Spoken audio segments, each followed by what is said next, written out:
वल्क़लमि वमा यस्तुरून। नाज़रीन अस्सलामु अलैकुम वरहमतुल्लाहि वबरकातुहू। सीधी बात की ताज़ा तरीन ख़बरों में आप लोगों का इस्तकबाल है। आइए सबसे पहले आज की सुर्खियों पर नज़र करते हैं। अल-अमीन तैलीमी तहरीक बेंगलुरु की जानिब से कामयाब फाउंडर्स डे का इनेकाद, जनाब सलमान खुर्शीद समेत कई अहम तरीन शख्सियात की शिरकत। मध्य प्रदेश आर्टिकल 370 हटाने पर लिखी किताब बेचने वाले CPIM रहनुमा के खिलाफ मामला दर्ज। योगी आदित्यनाथ के हेलीकॉप्टर को देखने का तारीखी अफरा तफरी, भगदड़ में एक शख्स की मौत।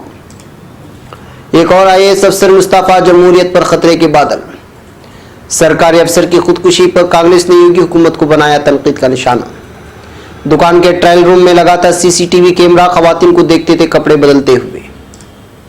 महाराष्ट्र असेंबली इंतखाबात से ऐन कबल मजलिस इत्तेहादुल मुस्लिमीन और वंचित अघाड़ी का इत्तेहाद टूट गया। सेमी के साबिक सदर डॉक्टर शाहिद बदर आजमगढ़ से गिरफ्तार। लखनऊ के शेर को कत्ल करके लूट की वारदात अंजाम देने वाला इनामी बदमाश गिरफ्तार। Unnao rape case, Delhi high court को एम्स में मुस्तकिल अदालत कायम करने की हिदायत। आजम खान पर दर्ज मुकदमात की तादाद 81, 3 गिरफ्तारी वारंट भी जारी। बंगाल में NRC को नाफिज नहीं होने दिया जाएगा, ममता बनर्जी का बयान। दिल्ली में फिजाई आलूदगी में तखफीफ, केजरीवाल का बयान।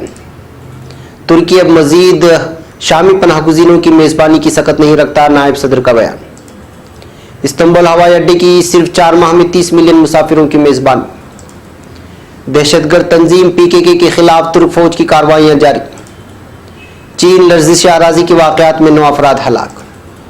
इसराइली फौज की गजा की पट्टी पर बमबारी।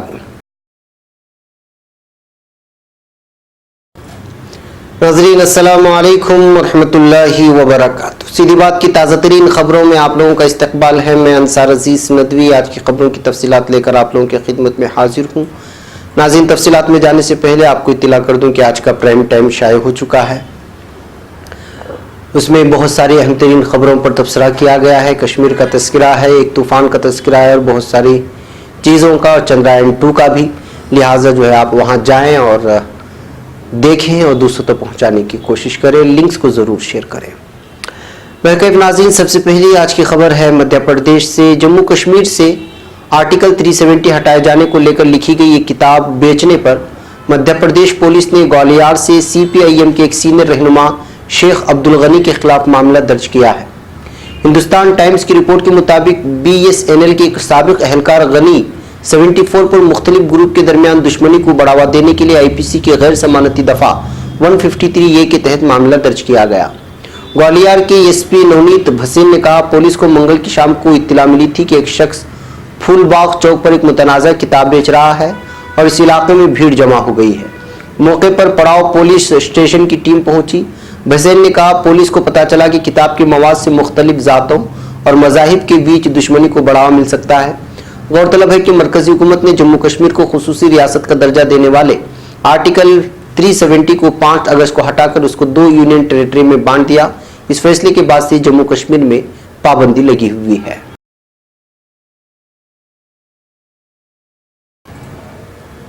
अब खबर उत्तर प्रदेश से। उत्तर प्रदेश के अंबेडकर नगर में वजीर आला योगी आदित्यनाथ को देखने के लिए अफरा तफरी मच गई। इस दौरान एक सफाई एहलकार सुरेश की मौत हो गई है। बताया जा रहा है कि हफ्ते दोपहर जब वजीर आला योगी आदित्यनाथ का हेलीकॉप्टर यहां आया तो उसे देखने के लिए भीड़ में अफरा तफरी मच गई थी। इस अफरा तफरी में सफाई मुलाजिम सुरेश बेकाबू होकर गिर पड़े। इस दौरान मची भगदड़ में कई लोग उनके ऊपर पैर रखकर भागना शुरू कर दिया। भीड़ में दब जाने से सुरेश की मौके पर ही मौत हो गई। सफाई मुलाजिम की मौत के बाद जिला इंतजामिया में अफरा तफरी मच गई है। अब खबर बेंगलुरु से। आज सबसे बड़ा सवाल उठकर यह आता है कि हम तालीम तो हासिल कर रहे हैं, मगर क्या हम अपनी नई नस्ल के जहनों पर पनप रहे ऐसे सवालात जो शरीयत और दीन और ईमान के लिए खतरे का बाइस बनती हैं, क्या इसका हम सही जवाब दे पा रहे हैं?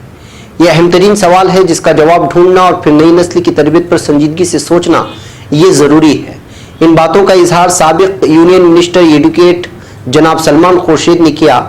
वो यहाँ कल बाद नमाज मगरिब अल-अमीन बेंगलुरु के कैंपस में मुनाकिदा फाउंडर्स डे के मौके पर इनामी तकरीब से सदारती खिताब किया। उन्होंने अपने मुख्तसर खिताब में अल-अमीन के बानी व रूह रवान जनाब डॉक्टर मुमताज़ अहमद खान की तालीमी खिदमात को सराहते हुए कहा कि ऐसी शख्सियत मॉडल हैं, इनकी ज़िंदगी की मेहनत और कद्दोकाविशों को देखने के बाद महसूस होता है कि हमने कुछ नहीं किया। उन्होंने इस मौके पर नई नौजवान नस्ल की तरबियत पर जोर देने की बात कही और कहा कि तालीम के साथ तरबियत ना हो तो फिर नए दौर की नस्ल में ऐसे सवालात पैदा हो जाते हैं जो उनकी ईमान को खतरे में डाल देती है। और उन्होंने अपने तजुर्बे की रोशनी में ऐसी मिसालें भी पेश की।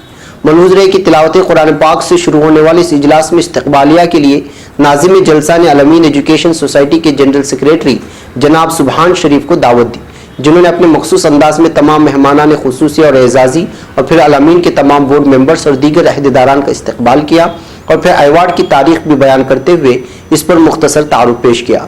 इस मौके पर राष्ट्रीय सहारा के ग्रुप एडिटर जनाब जासिम अहमद ने भी अपनी बात कही और फिर अलमीन की हर तहरीर से जुड़ने का अहद किया। इस मौके पर जनाब सलमान खुर्शीद और दीगर मेहमानान ने शालपोशी की और दीगर अहम तरीन याददाश्तों के साथ डॉक्टर मुमताज साहब की इज्जत अफजाई की गई। इजलास की सबसे अहम कड़ी थी अलमीन के सबसे बड़े अवार्ड खतीब अवार्ड को देने की। इमसाल अवार्ड शहर भटकल से ताल्लुक़ रखने वाली बैनुल अक़वामी शहरत याफ्ता शख्सियत आलमी दीन मौलाना इलियास जागटी नदवी को दी गई। डॉक्टर मुमताज साहब ने एजाज और अवार्ड उनको दिया अपने हाथों से। मलूज रहे कि गुज़श्ता 3 दहाइयों से मौलाना इलियास जागटी नदवी भटकली तालीमी मैदान में काम कर रहे हैं। उनका इस्लामियात निसाब जो कि बिलखुसूस असली तलबा के लिए बनाया गया है वो 12 मुल्कों में जारी है और मुल्क हिंद के तकरीब तमाम रियासतों में पढ़ाया जाता है। इसके अलावा मौलाना ने अली पब्लिक स्कूल के नाम से भी इधर कुछ दिनों से बेहतरीन असरी व दीनी उलूम का संगम एक मॉडल मुल्क के सामने पेश किया जो बहुत ही कम मुद्दत में मुल्क हिंद के अक्सर इलाकों में फैल गया और अब इसकी शाखें 100 की तादाद को पार कर गई है। अवार्ड हासिल करने के बाद मौलाना मौसूफ ने भी पुरमग़ज़ मगर मुख्तसर खिताब करते हुए इल्म की हकीकत पर रोशनी डाली और कहा कि इक़रा के साथ साथ बिस्मि रब्बिकल लज़ी ख़लक़ का भी ध्यान रखा जाए। बसूरत दीगर ऐसे हज़ारों तालीमगाहें और दरसगाहें बन जाएं उससे कोई फ़ायदा नहीं होगा। मौलाना डॉक्टर मुमताज़ साहब की तहरीक को उन्हीं के उसूलों के मुताबिक चलाने की तलक़ीन करते हुए कहा कि अलमीन की कामयाबी उसके उसूलों पर मुनहसर है, लिहाजा तालीम के साथ तलबा की तरबियत पर जोर डाला जाए। हुफ़ाज़ की दस्तारबंदी के मौके पर बज रहे म्यूज़िक पर मौलाना ने जाने अनजाने में होने वाली इस खता की सरजनिश करते हुए कहा कि म्यूज़िक या मौसीकी हमारे इजलासों की रौनक नहीं होती, तकरीब की रौनक तो डॉक्टर मुमताज़ है और आने वाले मेहमान हैं।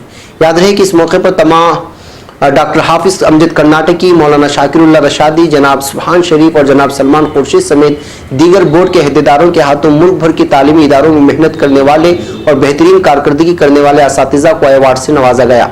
जनाब सुबहान शरीफ इसमें पेश रहे और आखिर में मौलाना शाकिरुल्लाह रशादी की दुआया कलिमात पर यह जलसा इख्तिताम को पहुंचा। तकरीब में बैरून रियासत के मेहमानान समेत करीब 2000 अफराद ने शिरकत की थी। अब खबर कर्नाटक से। मुल्क के जमहूरी मुस्तकबिल पर सवाल उठाते हुए और IAS अफसर ने अपने ओहदे से इस्तीफा दे दिया है। IAS अफसर एस शशिकांत सेंथल ने अपने IAS ओहदे से इस्तीफा दे दिया है। जनूबी कर्नाटक के डिप्टी कमिश्नर रहे शशिकांत ने कहा है कि मुझे लगता है कि बतौर सिविल सर्वेंट काम जारी रखना गैर अखलाकी है, जबकि जमहूरियत की बुनियादी उसूलों से गैर मामूली तरीके से समझौता किया जा रहा है। अंग्रेजी अखबार दी हिंदू की एक रिपोर्ट के मुताबिक सेंथल ने कहा है कि आने वाले दिनों में मुल्क के बुनियादी ताने बाने को बहुत मुश्किल चैलेंजेस का सामना है। ऐसे में अपने काम को जारी रखने के लिए IAS से इस्तीफा देना ही बेहतर रहेगा। उन्होंने जून 2017 में जनूबी कर्नाटक के जिला कमिश्नर का ओहदा संभाला और जिले में सबसे मुतहर्रिक DC के तौर पर मारूफ हुए। 40 साल सेंथल 2009 बैच के IAS अफसर हैं और उनका ताल्लुक तमिलनाडु से है। सेंथल ने साल 2009 और 2012 के दरमियान बल्लारी में असिस्टेंट कमिश्नर के तौर पर काम किया और वो बीते दिनों में CCD के बानी VG सिद्धार्थ के मामले की जांच कर रहे थे।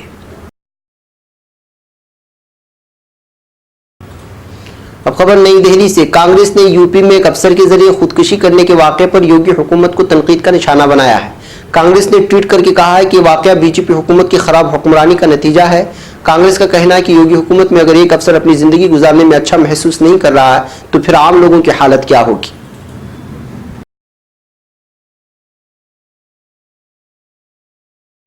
अब खबर मगरिबी दिल्ली से। मगरिबी दिल्ली की ग्रेटर कैलाश में कपड़े की दुकान की प्राइवेसी का मामला सामने आया है। शॉपिंग करने आई एक लड़की ने दुकान के ऑपरेटर के खिलाफ FIR दर्ज कराई है, जिसमें इससे ट्रायल रूम में कैमरा लगे होने की बात कही है। शिकायत मिलने के बाद पुलिस ने दुकान की CCTV फुटेज निकलवाए तो इसमें कई खवातीन की फुटेज सामने आई। लड़की ने FIR दर्ज कराते हुए इल्जाम लगाया कि दुकान चलाने वालों ने ट्रायल रूम में चुपके से CCTV कैमरा लगा रखा था, जिसमें उसमें कपड़े बदलने आने वाली खवातीन को लाइव देखा जाता था। पुलिस ने DVR सीज करके दुकान मालिक के खिलाफ कार्रवाई शुरू कर दी है। खबर महाराष्ट्र से। महाराष्ट्र असेंबली इंतखाबात से अहल कबल मजलिस इत्तेहादुल मुस्लिमीन और वंचित अघाड़ी के दरमियान इत्तेहाद खत्म हो गया है। दोनों के दरमियान इत्तेहाद खत्म होने की एमआईएम लीडर और मेंबर पार्लियामेंट इम्तियाज जलील ने तस्दीक कर दी है।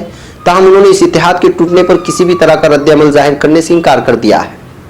ख्याल रहे कि महाराष्ट्र की सियासत में इस इत्तेहाद को काफी अहम माना जा रहा था। ताहम असेंबली इंतखाबात से अहल कबल इत्तेहाद खत्म हो गया और अब ये दोनों असेंबली इंतखाबात में एक साथ नहीं रहेंगे। अब खबर आजमगढ़ से। कल आदम तंजीम student Islamic movement of India के साबिक कौमी सदर डॉक्टर शाहिद बद्र को गुजरात पुलिस ने अदालत के जारी करदा वारंट की बुनियाद पर उत्तर प्रदेश के आजमगढ़ से गिरफ्तार करके ट्रांसिट रिमांड पर अपने साथ ले गई है।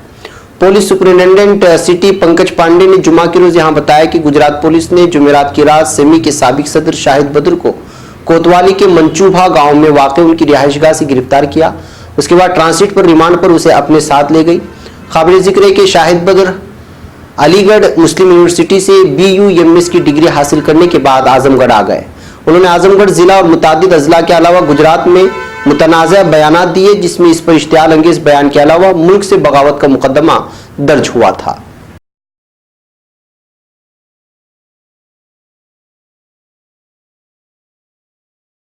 अब खबर लखनऊ से। उत्तर प्रदेश पुलिस की स्पेशल टास्क फोर्स STF ने गुज़िश्ता साल लखनऊ में गैस एजेंसी के कैशियर श्याम सिंह की गोली मारकर कत्ल के 10 लाख रुपए लूटकर फरार हो जाने वाले 50,000 रुपए के इनामी बदमाश अनूफ उर्फ अनु बावरिया को गौतम बुद्ध नगर नोएडा से गिरफ्तार कर लिया है। STF के senior superintendent of police Raju Narayan Mishra ने शनिवार को यहां बताया कि लखनऊ के विभूति खंड इलाके में गुज़िश्ता साल 29 अक्टूबर को एक गैस एजेंसी का कैशियर विनीत खंड बाशिंदा श्याम सिंह बैग में 10 लाख रुपए लेकर बैंक में जमा करने जा रहे थे। उसी वक्त बाइक सवार नकाबपोश बदमाशों ने उन्हें गोली मारी और रुपए का बैग लूटकर फरार हो गए थे। इस हादसे में श्याम सिंह की मौके पर ही मौत हो गई थी। अब खबर नई दिल्ली से। सुप्रीम कोर्ट ने सनसनीखेज सड़क हादसे के बाद all India institute of medical science में दाखिल उत्तर प्रदेश की उन्नाव रेप केस की मुतासिरा का बयान दर्ज करने के लिए दिल्ली हाईकोर्ट को एम्स में मुस्तकिल अदालत कायम करने की हिदायत दी है। जस्टिस दीपक मिश्रा और जस्टिस अनिरुद्ध बोस की बेंच ने जुमा को दिल्ली हाईकोर्ट को मुतासिरा का बयान दर्ज करने की गर्ज से एम्स में मुस्तकिल अदालत कायम करने की हिदायत दी। मुतासिरा का बयान रिकॉर्ड किए बगैर केस की तफ्तीश मुकम्मल नहीं हो सकती। बेंच ने केस की तफ्तीश करने वाली मरकजी जांच ब्यूरो CBI को तफ्तीश मुकम्मल करने के लिए मजीद 2 हफ्ते का वक्त दिया है।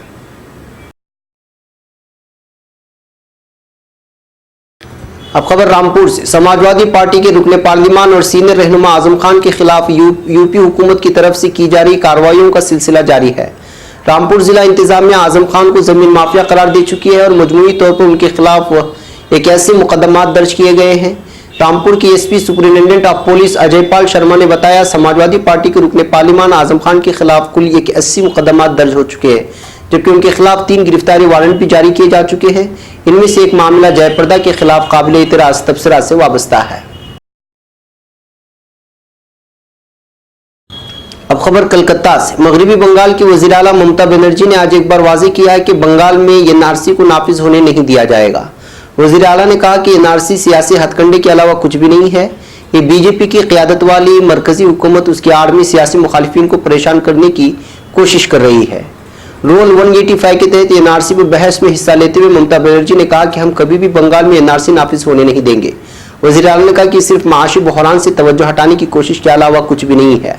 ममता बनर्जी ने कहा कि मुल्क माशी बहरान से दो चार है, कंपनियां बंद हो रही हैं, लाखों नौजवान बेरोजगार हो रहे हैं, मगर हुकूमत हकीकी मसाइल पर तवज्जो देने के बजाय गैर जरूरी मसाइल में उलझाने की कोशिश कर रही है। अब खबर नई दिल्ली से। वज़ीर आला अरविंद केजरीवाल ने दिल्ली में आलूदगी के शदीद कम होने का दावा किया है। केजरीवाल ने जुमा को प्रेस कॉन्फ्रेंस में कहा, दारुल हुकूमत में आलूदगी में शदीद कमी आई है। आलूदगी में कमी सेंट्रल पोल्यूशन कंट्रोल बोर्ड और दिल्ली पोल्यूशन कंट्रोल बोर्ड की शाया रिपोर्ट में झलकती है। अब खबर तुर्की से। नायब सदर फवाद उक्ताई का कहना है कि शाम के इलाके इदलिब से मुहाजिरीन के नए रेलों की तुर्की का रुख करने की सूरत में हमारा मुल्क मजीद पनाहगुज़ीनों की मेज़बानी करने की सकत नहीं रखता। अतालवी शहर के नोबियो में मुनक़िदा 45वें अमरोसेती फोरम में शिरकत करने वाले वोक्ताई ने ब्लूमबर्ग टेलीविजन चैनल को एजेंडे के हवाले से अपने जायजे पेश किए हैं। नायब सदर ने एक सवाल कि क्या हम शाम से मुहाजिरीन की किसी नई रैली की तवक्को रखते हैं के जवाब में कहा है कि बड़े अफसोस की बात है कि जी हाँ ऐसा ही है, लेकिन तुर्की खित्ते में क़याम अमन के लिए संजीदा सतह की कोशिशें सर्व कर रहा है। उन्होंने कहा कि यूरोप अपने मसाइल पर ज्यादा तवज्जो दे रहा है, उसने महाजिरीन के मसले को फरामोश कर दिया है। यूरोप का बुनियादी मसला खित्ते में अपने शहरी जंगजू है। एक और खबर तुर्की से बताया गया है कि इस्तांबुल हवाई अड्डे ने रवां साल के 6 अप्रैल से अब तक 30 मिलियन मुसाफिरों की मेजबानी की है। इस्तांबुल हवाई अड्डे के इंतजामी इदारे IGA ने अपने सरकारी ट्विटर अकाउंट में लिखा है कि इस्तांबुल हवाई अड्डे पर मुसाफिरों को एक मुनफरिद सयाहती तजुर्बे से मुस्तफीद कराने के ज़ेर मकसद हम लगातार कोशिशें सर्व कर रहे हैं। पैगाम में लिखा है कि अब तक हमें मेज़बानी का मौका देने वाले 30 मिलियन मुसाफिरों के हम शुक्रगुजार हैं। हम आपके आइंदा भी मुंतज़िर रहेंगे। और खबर शिमाली इराक से। शिमाली इराक के किंदिल इलाके में तयन करदा PKK के 4 दहशतगर्दों को फिजाई कार्रवाई के जरिए बेबस कर दिया गया है। वज़ारत दिफा के ट्विटर अकाउंट के जरिए किंदिल में फौजी कार्रवाई के हवाले से आगाही कराई गई है, जिसके मुताबिक तुर्क मुसल्लह अफवाज और कौमी खुफिया सर्विस की बाहमी रवाबित से हासिल मालूमात की रोशनी में तयन करदा इलाके में रूपोश 4 दहशतगर्द फिजाई कार्रवाई में मारे गए।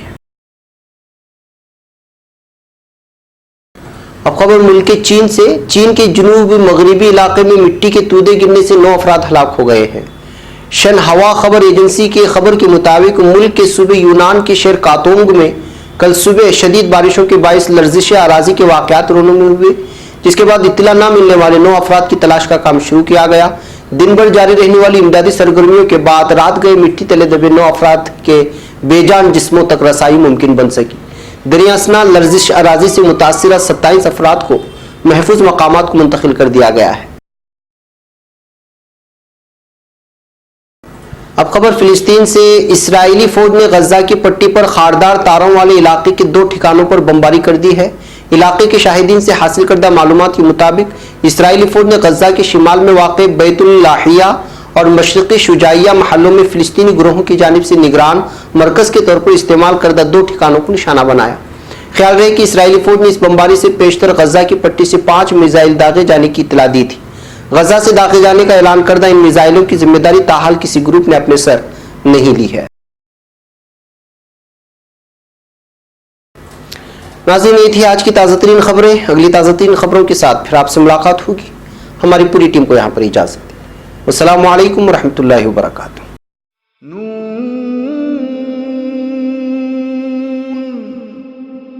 वल क़लमि वमा यस्तुरून।